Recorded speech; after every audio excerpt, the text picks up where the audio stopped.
Hello everyone, welcome back to my YouTube channel. Hope you guys are doing well. तो कल हम discuss कर रहे थे Himachal Pradesh board of school education Dharamshala के द्वारा टेट आर्ट्स का एग्ज़ाम जो कि हेल्ड हुआ था नवंबर 2019 में। तो कल यानी कि पार्ट वन में हमने इसका GK, environmental studies, Himachal GK और इंग्लिश का सेक्शन डिस्कस कर लिया था। तो अगर आपने वो वीडियो अभी नहीं देखी है तो ज़रूर से डिस्क्रिप्शन बॉक्स में जाएँ, वहाँ पर पार्ट वन करके वीडियो का लिंक दे दिया है। बात करें पार्ट टू, यानी कि आज हम इसका सोशल स्टडीज़ का सेक्शन और इसका साइकोलॉजी का सेक्शन डिस्कस करेंगे। सोशल स्टडीज़ में हम 60 क्वेश्चंस को डिस्कस करेंगे और साइकोलॉजी में हम 30 क्वेश्चंस को डिस्कस करेंगे।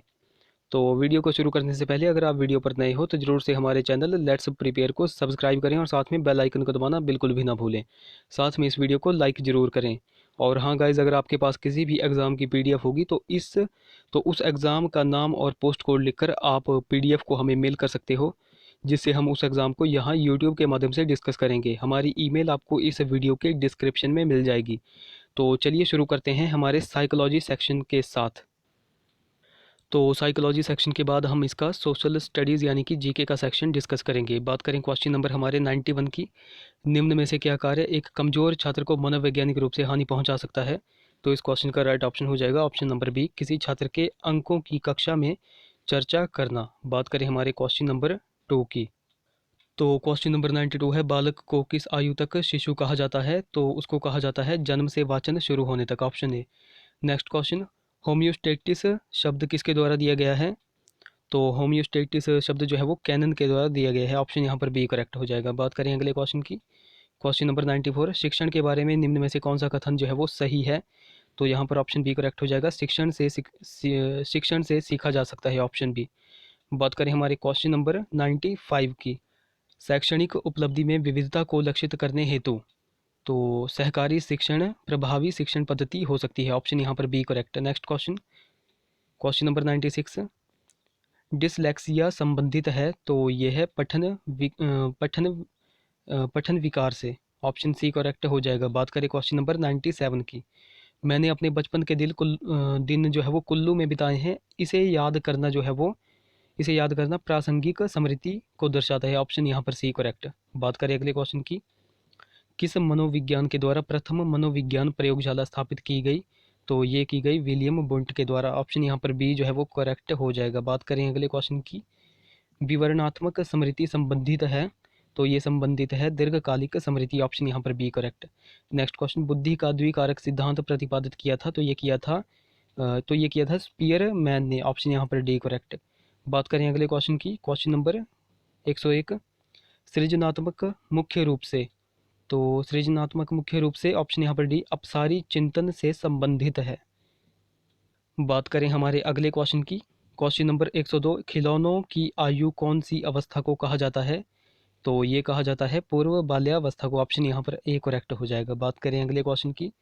क्वेश्चन नंबर 103, विकास में वृद्धि से तात्पर्य है? तो ये तात्पर्य है आकार, सोच समझ, कौशलों में वृद्धि, option D correct. Next question, question number 104, तनाव और क्रोध की अवस्था क्या है? तो ये होती है किशोरावस्था, option B correct. Next question, बच्चे के विकास के शिरस्थ सिद्धांत के अनुसार जो है वो निम्न में से कौन सा कथन सत्य है? तो ये हो जाएगा विकास सिर से पैर की ओर होता है, option A correct. Next question, आधुनिक मनोविज्ञान का अर्थ क्या है? तो इसका अर्थ है व्यवहार का अध्ययन, ऑप्शन डी। नेक्स्ट क्वेश्चन, बुद्धि लब्धि का मापन के जन्मदाता कौन है? तो ये हो जाएगा ऑप्शन सी टरमैन। बात करें क्वेश्चन नंबर 108 की। कोहलबर्ग का विकास के सिद्धांत निम्न में से किससे संबंधित है? तो ये है नैतिक विकास से संबंधित, ऑप्शन सी। बात करें अगले क्वेश्चन की। सीखने का वह सिद्धांत जो पूर्ण रूप से और केवल अवलोकनीय व्यवहार पर आधारित है, सीखने के व्यवहारवादी सिद्धांत से संबंधित है, ऑप्शन बी करेक्ट। तो हम डिस्कस कर रहे थे क्वेश्चन नंबर 109, सीखने का वह सिद्धांत जो पूर्ण रूप से और केवल अवलोकनीय व्यवहार पर आधारित है, सीखने के जो है वो व्यवहारवादी सिद्धांत से संबंधित है, option B correct. Next question, question number 110, निम्नलिखित में से कौन सा अनुवांशिकता संबंधी जो है वो कारक है? सो यहाँ पर हो जाएगा आंखों का रंग, ऑप्शन यहाँ पर ए करेक्ट हो जाएगा। बात करें क्वेश्चन नंबर 111 की। तनाव परीक्षा की में उपलब्धि को प्रभावित करता है, यह तथ्य किस संबंध को प्रकट करता है? तो ये करता है संज्ञान संवेग को, option A correct. Next question, बहुविध बुद्धि का सिद्धांत किसने प्रतिपादित किया था? तो ये किया था हार्वर्ड गार्डनर ने। ऑप्शन यहाँ पर सी करेक्ट हो जाएगा। बात करें अगले क्वेश्चन की, क्वेश्चन नंबर 113, कौन सा आयु वर्ग किशोरावस्था को सम्मिलित करता है? तो ये करता है 12 से 19 वर्ष तक, ऑप्शन बी। नेक्स्ट क्वेश्चन, बच्चे शरीर, चरित्र, मूल्य, विचार, व्यवहार, कौशल इत्यादि से क्यों भिन्न होते हैं? तो ये होते हैं आनुवंशिकता व परिवेश के कारण, option C correct. Next question, Tolman ने अपने सैद्धांतिक दृष्टिकोण को क्या कहा है? तो उन्होंने जो है वो इसे संप्रयोजन व्यवहारवाद कहा है, ऑप्शन बी करेक्ट। बात करें अगले क्वेश्चन की, विकासात्मक कार्य किसने प्रचालित किया था? तो ये किया था हैविग हर्स्ट ने, ऑप्शन यहाँ पर B correct. Next question, question number 117, क्रमिक विकास से क्या तात्पर्य है? तो ये है यह वह विकास जो निरंतर चले, ऑप्शन ए जो है वो करेक्ट हो जाएगा। बात करें हमारे अगले क्वेश्चन की, कोई परीक्षण जो वास्तविक में मापन करता है, जिसे मापने के लिए वह बना है, परीक्षण की क्या कहलाता है? तो वो कहलाता है वैधता, option A correct. Next question, शिक्षण शास्त्र का अर्थ क्या है? तो शिक्षण शास्त्र का अर्थ है बच्चों को बढ़ाने की शैली, option C correct. Next question, question number 120, Howard Gardner ने कितने प्रकार की बुद्धि का सुझाव दिया था? तो ये उन्होंने 8 प्रकार की बुद्धि का सुझाव दिया था। तो यहाँ पर हमारा साइकोलॉजी का सेक्शन कंप्लीट होता है। तो चलिए अब हम सोशल स्टडीज़ के सेक्शन की तरफ चलते हैं। तो सोशल स्टडीज़ वाले सेक्शन में हमारा पहला क्वेश्चन है, क्वेश्चन नंबर 1, वुलर झील किस राज्य में स्थित है? तो ये है जम्मू कश्मीर, ऑप्शन यहाँ पर सी जो है वो करेक्ट हो जाएगा। बात करें अगले क्वेश्चन की, तुगलकनामा किसने लिखी है? तो ये लिखी है अमीर खुसरो ने, ऑप्शन यहाँ पर C correct. Next question, Prayagraj का प्रसिद्ध धार्मिक स्थल किस राज्य में है? तो ये है Uttar Pradesh, option B correct. Next question, Shimla समझौता जो है वो कब हुआ था? तो ये हुआ था 1972, option C correct. Next question, सुरक्षा परिषद में कुल कितने सदस्य होते हैं? तो ये होते हैं 15, ऑप्शन यहाँ पर डी करेक्ट। नेक्स्ट क्वेश्चन, निम्नलिखित में से कौन सी नदी जो है वो भ्रंश घाटी से होकर बहती है? सो ये है तापी, ऑप्शन यहाँ पर D correct. Next question, Delhi की जगह देवगिरी को किस शासक ने अपनी राजधानी घोषित किया था? तो ये था Muhammad bin Tughlaq, option B correct. Next question, sericulture का क्या अर्थ है? तो सेरीकल्चर का अर्थ हो जाएगा रेशम कीट पालन, यानी कि ऑप्शन डी करेक्ट। बात करें मछली प्रजनन की, तो ये पीसी कल्चर से संबंधित होता है। बात करें अगले क्वेश्चन की, सिलिकॉन घाटी स्थित है? तो सिलिकॉन घाटी जो है वो कहाँ पर स्थित है? यह है कैलिफोर्निया, ऑप्शन यहाँ पर C correct. Next question, Kolkata किस नदी के किनारे स्थित है? तो यह है हुगली नदी के किनारे स्थित।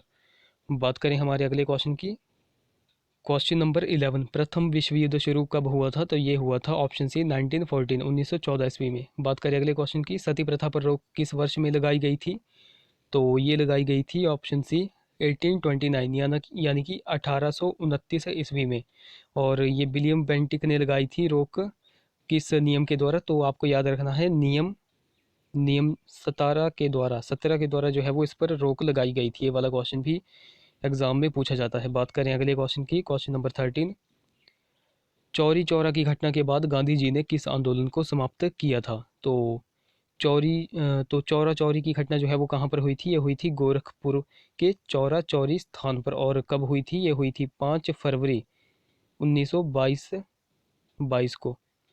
तो किस घटना के बाद गांधी जी ने ये आंदोलन को समाप्त कर दिया था? तो ये था असहयोग आंदोलन, ऑप्शन डी जो है वो करेक्ट हो जाएगा।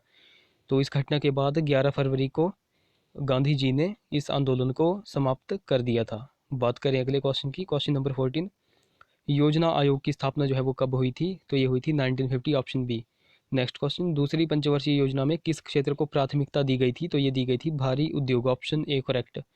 नेक्स्ट क्वेश्चन, सिंधु जल संधि कब हुई थी? तो सिंधु जल संधि हुई थी 1960, option C correct. Next question, संयुक्त राष्ट्र संघ की स्थापना कब हुई थी? तो ये हुई थी 1945, option C correct. Next question, question number 18, Mahatma Gandhi दक्षिण अफ्रीका से भारत किस वर्ष पहुंचे? तो ये पहुंचे 1915, 1915, option A correct. Next question, PC culture निम्नलिखित में से कौन सी कृषि को कहते हैं?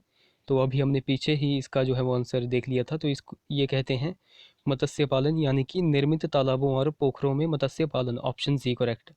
नेक्स्ट क्वेश्चन, निम्नलिखित में से किस शहर को जापान का मैनचेस्टर के नाम से भी जाना जाता है? तो ये जाना जाता है ओसाका को, ऑप्शन ए जो है वो करेक्ट हो जाएगा। बात करें अगले क्वेश्चन की, निम्न में से किस सुनहरे किसको जो है वो सुनहरे रेशा के रूप में भी जाना जाता है, तो ये जाना जाता है पटसन को, ऑप्शन बी करेक्ट।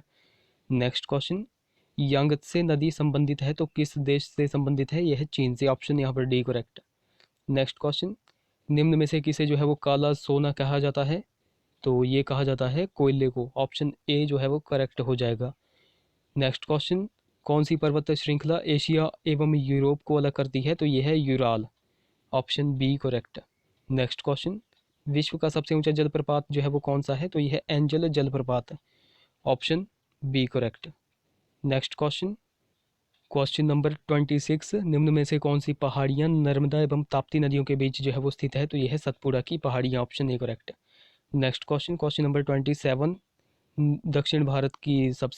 दक्षिण भारत का सबसे ऊंचा शिखर कौन सा है, तो ये है Anai Mudi, option B correct. Next question, एक महत्वपूर्ण परमाणु ऊर्जा केंद्र तमिलनाडु में निम्न में से किस स्थान पर है, तो ये है कलपक्कम, ऑप्शन यहाँ पर बी करेक्ट हो जाएगा। बात करें हमारे अगले क्वेश्चन की, क्वेश्चन नंबर 29, पृथ्वी की दूसरी मेंटल की मोटाई लगभग कितनी है, तो यह है 2900 kilometre, option A correct. Next question, Bharat का क्षेत्रफल विश्व के कुल क्षेत्रफल का कुल कितना प्रतिशत है, तो यह है 2.4%, option A correct. Next question, निम्न में से कौन सा पड़ोसी देश अंडमान द्वीप के सबसे जो है वो नज़दीक स्थित है, यह है Myanmar, option C correct. Next question, Corbett national park जो है वो कहाँ पर स्थित है, तो जिम कॉर्बेट नेशनल पार्क है उत्तराखंड में, option C correct. Next question, Kimberley जो है वो प्रसिद्ध है, तो किम्बरले की खान जो है वो दक्षिण अफ्रीका में है और ये हीरे के लिए प्रसिद्ध है, option D correct. Next question, दक्षिण अफ्रीका के शीतोष्ण घास स्थल को क्या कहा जाता है, तो ये कहा जाता है veld, option B correct. Next question, Bahujan Samaj Party की स्थापना किसने की थी, तो ये की थी, ऑप्शन सी यहाँ पर करेक्ट हो जाएगा, Kanshi Ram. Next question, question number 36, निम्न में से कौन सा देश बॉक्साइट का सबसे बड़ा उत्पादक है, तो ये हो जाएगा Australia, option C correct. Next question, निम्न में से किसने भारत में सहायक संधि की शुरुआत की थी, तो ये था Lord Wellesley, option B correct. Next question, 1757 में प्लासी की लड़ाई में सिराजुद्दौला को किसने धोखा दिया था, तो उसके सेनापति मीर जाफर ने, ऑप्शन यहाँ पर सी करेक्ट। नेक्स्ट क्वेश्चन, कब और कहाँ गदर पार्टी का गठन हुआ था, तो ये हुआ था option A America 1913। Next question, Simon Commission के कितने सदस्य थे, तो ये थे 7, option C correct. Next question, Raja Kunwar Singh ने 1857 के विद्रोह में किस क्षेत्र का नेतृत्व किया था, तो ये उन्होंने किया था बिहार का, ऑप्शन यहाँ पर D correct. Next question, question number 42, Sheikh Nizamuddin Auliya को किस लोकप्रिय नाम से भी जाना जाता है, तो ये उनको जो है वो महबूब ए इलाही के नाम से भी जाना जाता है, option A correct. Next question, Charak किसका प्रसिद्ध दरबारी चिकित्सक था, तो ये था कनिष्क का, ऑप्शन डी जो है वो करेक्ट हो जाएगा। नेक्स्ट क्वेश्चन, निम्न में से कौन बहावी आंदोलन का एक नेता था, तो ये थे option C Syed Ahmad Barelvi. Next question, Lok Sabha अध्यक्ष निम्न में से निम्न को अपना त्यागपत्र संबोधित करके पद से इस्तीफा दे सकता है, तो ये लोकसभा के उपाध्यक्ष को, ऑप्शन यहाँ पर C correct. Next question, question number 46, Bharat के राष्ट्रपति के विरुद्ध महाभियोग की कार्यवाही कौन प्रारंभ कर सकता है, तो ये कर सकता है संसद का कोई भी सदन, option C correct. Next question, शासन के संसदीय स्वरूप में वह सभी समकक्षों में प्रमुख है, वह कौन है, तो वह है प्रधानमंत्री, option B correct. Next question, मंत्रिपरिषद संयुक्त रूप से किसके प्रति जो है वो उत्तरदायी होती है, तो ये होती है लोकसभा के प्रति, option B correct. Next question, संविधान सभा द्वारा भारत के संविधान को कब अंगीकृत किया गया था, तो ये किया गया था 26 नवंबर 1949 को, ऑप्शन सी। नेक्स्ट क्वेश्चन, न्याय के अंतर्राष्ट्रीय न्यायालय का मुख्यालय जो है वो कहाँ पर स्थित है, तो ये है हेग नीदरलैंड में, ऑप्शन यहाँ पर डी करेक्ट हो जाएगा। बात करें हमारे अगले क्वेश्चन की, क्वेश्चन नंबर 51, पानीपत की तीसरी लड़ाई जो है वो कब हुई थी, तो ये हुई थी 1761, ऑप्शन बी करेक्ट। अगर आपसे पूरी डेट पूछ लें तो 14 जनवरी 1761 को। अगर बात करें पानीपत की पहली लड़ाई कब हुई थी, तो ये हुई थी 21 अप्रैल और 1526 को। बात करें पानीपत की दूसरी लड़ाई जो है वो कब हुई थी, तो ये हुई थी 5 नवंबर 1556 को। तो बात करें हमारे अगले क्वेश्चन की, क्वेश्चन नंबर 52, कनिष्क किस वंश का शक्तिशाली शासक था, तो ये था कुषाण वंश का, ऑप्शन सी करेक्ट। और अगर बात करें कनिष्क की, तो ये 78 ईस्वी में जो है वो गद्दी पर बैठा था और इसके बाद ही शक संवत चलाया गया था। बात करें अगले क्वेश्चन की, क्वेश्चन नंबर 53, गुटनिरपेक्ष देशों का दिल्ली में कौन सा सम्मेलन हुआ था? तो ये हुआ था 7वां, option C correct. Next question, Operation Blue Star सेना ने कब चलाया था? तो ये इन्होंने चलाया था 1 जून 1984 से लेकर के 8 जून 1984 तक। तो यहाँ पर राइट ऑप्शन हो जाएगा ऑप्शन नंबर डी, 1984। तो ऑपरेशन ब्लू स्टार जो है वो खालिस्तानी समर्थक जनरल सिंह भिंडरवाले के विरोध में जो है वो सेना ने चलाया था, जो कि जनरल सिंह भिंडरवाले और उसके समर्थकों ने हरमंदर सिंह को घेरे रखा था। तो उसके जो है वो उसके प्रति जो है वो उन्होंने ये चलाया था ऑपरेशन ब्लू स्टार, उसको पकड़ने के लिए। बात करें अगले क्वेश्चन की, तो हमारा क्वेश्चन नंबर 55 है, मैकमोहन रेखा किन दो देशों के बीच सीमा रेखा है? तो ये है भारत और चीन के मध्य। बात करें भारत पाकिस्तान की, तो ये है रेड क्लिफ रेखा। बात करें अगले क्वेश्चन की, भारत का राष्ट्रपति राज्यसभा में कितने सदस्य मनोनीत कर सकता है? तो ये कर सकता है 12, option D correct. Next question, Narmada नदी का उद्गम कहाँ से होता है? तो ये होता है Amarkantak, option C correct. Next question, ग्रीष्म ऋतु में उत्तरी मैदानों में बहने वाली पवनों को क्या कहा जाता है? तो ये कहा जाता है लू, option C correct. Next question, Plassey का युद्ध जो है वो कब लड़ा गया था? तो ये लड़ा गया था, ऑप्शन यहाँ पर बी करेक्ट हो जाएगा, 1757। और अगर बात करें पूरी डेट की, तो 23 जून 1757 को जो है वो लड़ा गया था सिराजुद्दौला और लॉर्ड क्लाइव के बीच में। बात करें अगले क्वेश्चन की, क्वेश्चन नंबर 60, मलिक कफूर इनमें से किसका प्रसिद्ध जो है वो सेनापति था? तो ये था अलाउद्दीन खिलजी का, ऑप्शन यहाँ पर ए करेक्ट हो जाएगा। तो गाइज़ यहाँ पर हमने टेट आर्ट्स के एग्ज़ाम को अब पूरा जो है वो डिस्कस कर लिया है, जो कि हेल्ड हुआ था नवंबर 2019 में। तो गाइज़ वीडियो आपको कैसी लगी ज़रूर से हमें बताएं। अगर वीडियो अच्छी लगी होगी तो ज़रूर से इसे लाइक करें और अपने भाई बहनों के साथ ज़रूर से इसे शेयर करें। और अगर आप चैनल पर नए हो तो ज़रूर से हमारे चैनल लेट्स प्रिपेयर को सब्सक्राइब करें और साथ में बेल आइकन को दबाना बिल्कुल भी ना भूलें। तो चलिए दोस्तों, मिलेंगे अगली वीडियो में। Till then take care.